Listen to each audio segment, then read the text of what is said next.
Hello everyone, greetings dear. कैसे हैं बेटा आप सब? I hope you are all is well. तो आपकी वर्कशीट है बेटा, ये शिक्षा निदेशालय राष्ट्रीय राजधानी क्षेत्र दिल्ली की वर्कशीट नंबर है आपकी 18। ये बेटा आपकी कक्षा 7 की सामाजिक विज्ञान भूगोल की वर्कशीट है। विद्यार्थी को अपना नाम, अपने कक्षा अध्यापक का नाम, और ये वर्कशीट है बेटा आपकी 27 नवंबर 2020 की फ्राइडे की वर्कशीट है। तो चलिए बेटा करते हैं, वर्कशीट को पढ़ना शुरू करते हैं। आज का जो टॉपिक है वो है हमारा वायु। वायु में हम सबसे पहले क्या पढ़ेंगे? मौसम के बारे में। मौसम के बारे में लिखा है यहाँ पर बेटा कि किसी एक नियत स्थान की नियत समय पर वायुमंडलीय स्थितियों को क्या कहा जाता है? मौसम कहा जाता है। यानी कि हर स्थान पर बेटा मौसम अलग अलग होता है, तो उसको जो है किसी एक नियत स्थान की नियत समय पर वायुमंडलीय स्थिति को मौसम कहा जाता है। इसमें जो है बेटा कभी भी परावर्तन हो सकता है, यानी कि चेंजिंग हो सकते हैं। मौसम में परिवर्तन छोटे अंतराल में होता है। उदाहरण दिया, अभी धूप का निकलना और थोड़ी समय के बाद बारिश का होना, तो ऐसा होता है बेटा, आप लोग भी जानते हैं। इसके बाद दिया बेटा जलवायु। जलवायु क्या है? एक नियत स्थान की एक दीर्घ काल की मौसम की औसत स्थिति को जलवायु कहते हैं। जलवायु एक लंबे समय में होने वाली एक प्रक्रिया है, लगभग 25 वर्ष या इससे अधिक। और जलवायु में परिवर्तन होने के लिए कई दशक लग जाते हैं। उदाहरण के लिए भारत की जलवायु मानसूनी प्रकार की है। तो आप लोगों को भी पता है बेटा कि जो है मानसून सीजन, जो मानसूनी जलवायु है, भारत में मानसूनी जलवायु है। और ये इसका जो है ये चेंजिंग जो होते हैं वो लंबे अंतराल पर होते हैं, यानी कि बहुत सालों में, 25-30 सालों में ऐसे जो है इसमें चेंजिंग होते हैं। आगे देखिए बेटा क्या दिया गया है कि आप अपने शहर का तापमान किस प्रकार जानते हैं? मौसम का पूर्वानुमान आप किस प्रकार से सहायता कर सकते हैं पूर्व अनुमान लगाने में? तो बेटा आजकल तो बहुत सारे जो है हम फ़ोन में ही वेदर देख लेते हैं कि ये कैसा मौसम है। इसके अलावा बेटा टेलीविज़न में देख सकते हैं, हम फ़ोन में देख सकते हैं, रेडियो में सुन सकते हैं।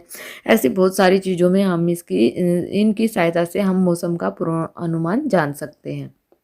आगे है बेटा मौसम को प्रभावित करने वाले कारक। तापमान, वायुदाब, पवन एवं आर्द्रता। कौन कौन से कारक प्रभावित करते हैं बेटा? तापमान, वायुदाब, पवन एवं आर्द्रता जो है मौसम को प्रभावित करते हैं। सबसे पहले है बेटा जो है तापमान। तापमान क्या है? वायु में मौजूद ताप एवं शीतलता के परिणाम को क्या कहते हैं? तापमान कहते हैं। वायुमंडल का तापमान जो है केवल दिन और रात में ही नहीं बदलता, बल्कि ऋतुओं के अनुसार भी बदलता है। शीत ऋतु की अपेक्षा ग्रीष्म ऋतु में ज़्यादा गर्मी होती है। देखिए बेटा हमारे जो मौसम है, कभी सर्दी आती है, कभी गर्मी आती है, कभी बीच का मौसम होता है। तो ऐसे मौसम जो है बदलते रहते हैं, तापमान में चेंजिंग होते रहते हैं। इसके बाद है बेटा बेटा आतपन। आतपन एक मुख्य कारक है जो तापमान के वितरण को प्रभावित करता है। सूर्य से आने वाली वह ऊर्जा जिसे पृथ्वी रोक लेती है आतपन कहलाता है। यानी कि जो सूर्य की आने वाली जो किरणें होती हैं उनको क्या करता है? उस ऊर्जा को पृथ्वी से रोक लेता है। आगे बेटा आतपन यानी कि सूर्यताप की मात्रा भूमध्य रेखा से ध्रुवों की ओर घटती है, इसलिए तापमान उसी प्रकार घटता जाता है।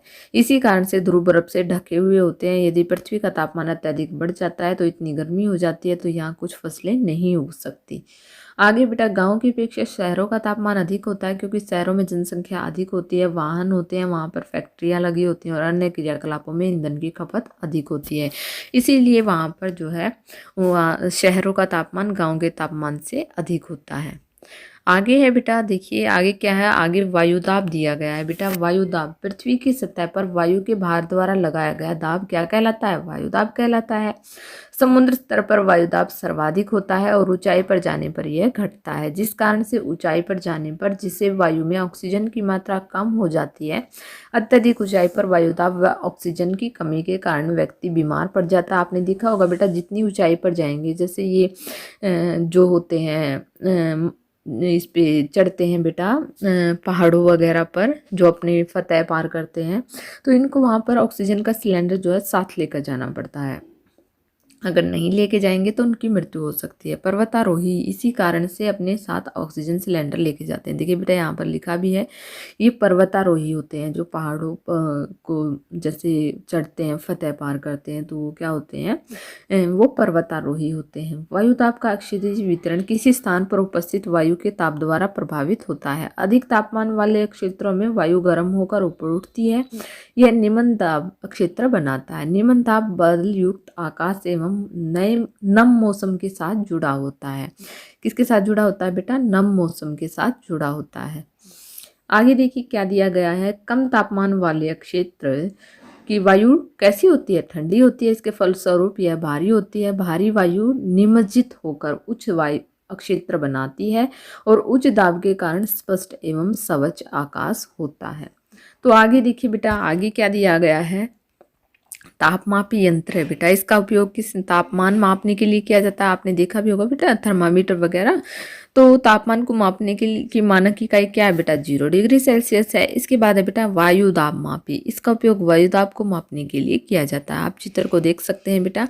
इसके बाद है बेटा क्रियाकलाप, अगले सप्ताह के तापमान को लिखिए, उसमें होने वाले परिवर्तन पर एक नोट लिखिए। तो आप यहाँ पर बेटा आप जो अगले सप्ताह का तापमान आप नेट पर सर्च करेंगे तो आपको सारा पता लग जाएगा, वहाँ से आप देख सकते हैं। आप जो है वेदर सर्च करेंगे ना, आप जहाँ भी हैं वहाँ का जो है दिल्ली वेदर ऐसे, तो वहाँ पर आपको तापमान पूरे 1 वीक का आपको दिखा देंगे।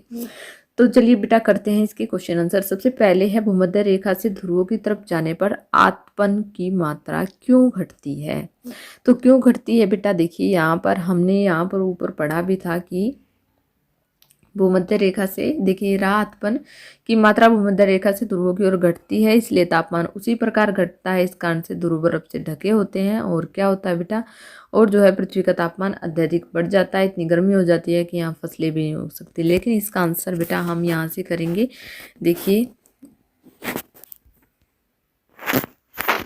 इसका आंसर हम करेंगे यहाँ पर कि जो है आप क्वेश्चन नंबर 1 का आंसर, क्वेश्चन नंबर 1 का आंसर करेंगे हम। भूमध्य रेखा पर सूर्य की किरणें सीधी गिरती हैं, जबकि ध्रुवों पर जो है सूर्य की किरणें तिरछी होकर गिरती हैं, जिस कारण से देखिए हमने वो पेड़ जैसे कोई भी पेड़ है बेटा, देखिए जैसे कोई भी पेड़ है, जब सूरज इसके ऊपर होता है तो इसकी छाया कहाँ होती है, इसमें पेड़ में यहाँ होती है, इसके चारों तरफ होती है। लेकिन जब सूरज जो है निकलता है, जब सूरज निकलता है तो इसकी छाया कहाँ आएगी, यहाँ आएगी।